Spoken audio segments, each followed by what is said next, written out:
were some very, very edifying examples of what a good, what a virtuous ruler, a ruler who was committed to his faith, could do at the service of the church.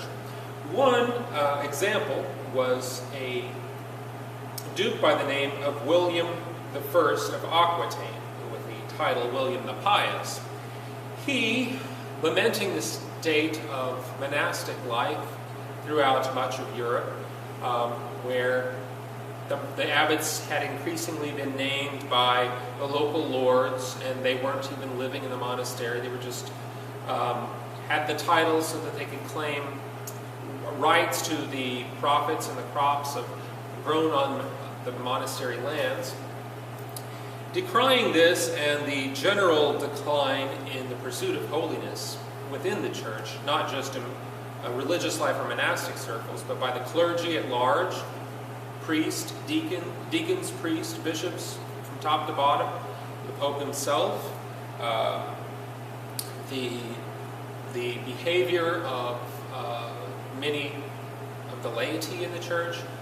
He wanted to do something to help cultivate that desire for holiness and the pursuit of holiness. And so he founded what became known as the Abbey of Cluny in the year 910. And he placed the monks directly under the jurisdiction of the Pope. And this is a first-time in history type of event.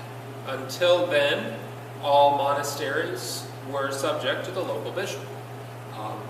Benedictine monasteries to this day fall under the jurisdiction of the local bishop.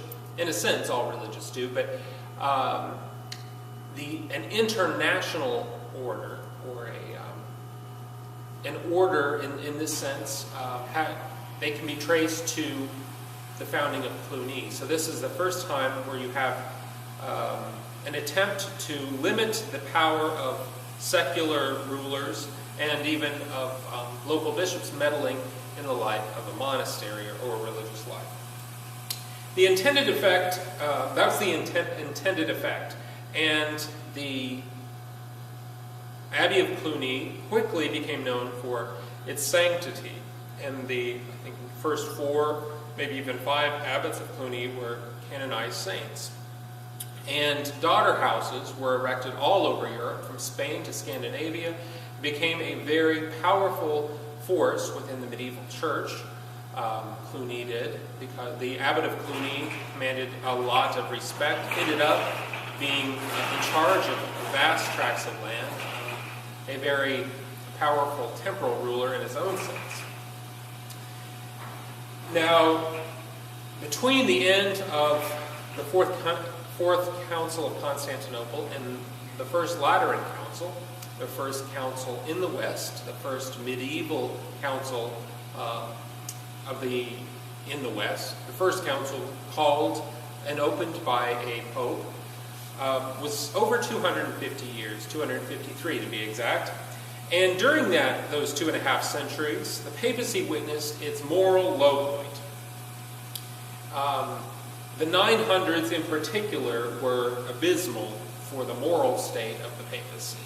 Now, there was never a time when heresy was taught or heresy was promoted, but there were a number of examples of immoral conduct, of disedifying displays of corruption, even murder, of illicit behavior. And this came to the attention of nobles throughout Europe. Much of this was caused by the meddling of these powerful Roman families, an attempt to have their son or nephew as the Pope. And so one family may have their son or nephew as the Pope, and the rival family doesn't like it and has him murdered off to have his. So this back and forth, disedifying, not something that we see repeated throughout most of the church's history, thank God, but a time showing that even the church in Rome needs some help here. And in the year 955, the most scandalous of perhaps all of the 250 some odd popes that the church has seen, was elected. A man who took the name John the 12th. He was recorded to be 18 years old at the time, and upon his election, he is said to have said to his brother, "God has given us the papacy, let us celebrate." He never taught any heresy, but his moral life was notorious.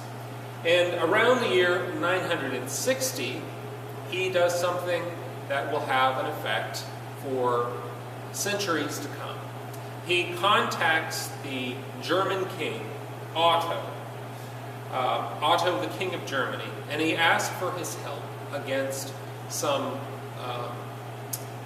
a neighboring duke who has set his eyes upon the papal states, those papal territories. Otto sends troops down, they defeat the local duke, and John the 12th crowns Otto the Holy Roman Emperor on February 2nd, 962. So 51 years after Charlemagne's empire had collapsed, here's another attempt to restore the Holy Roman Empire. John the 12th was not too secure in what all this meant. He had invited the German king down, and now he became fearful that he would be a subject of the German king and not sovereign in his own right. So he begins to meddle and plot against Otto, who finds out about this and seeks to take revenge, but before anything can be done, John dies of a stroke at the age of 27. This sets a precedent between Pope and Emperor in the West. In order for a German king to be named Holy Roman Emperor, he needed the Pope to crown him. So the German, if you look at a map of Germany before the mid-1800s, you'll see there are all these various small little duchies and small little kingdoms and principalities, all forming what was called the Holy Roman Empire. And each one of these principalities would have a vote on who the next Holy Roman Emperor would be. They would elect the emperor, but it was up to the Pope to crown him. Once he was crowned, however, many of these, especially these early Holy Roman emperors, believed that they had the right and the obligation to intervene in the affairs of the church.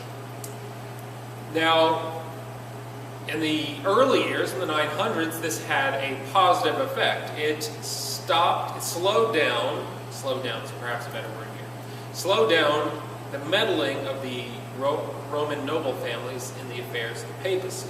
And it took the papacy out of their hands to dictate who was going to be the next pope, and so forth.